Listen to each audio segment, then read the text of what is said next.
জয় গুরু।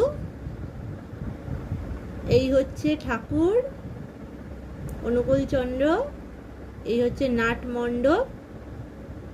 এখানে ঠাকুর প্রত্যেক দিনই এসে বসতেন। এখানে এখন শ্বেত পাথর দিয়ে ঠাকুর মূর্তি করে রাখা আছে।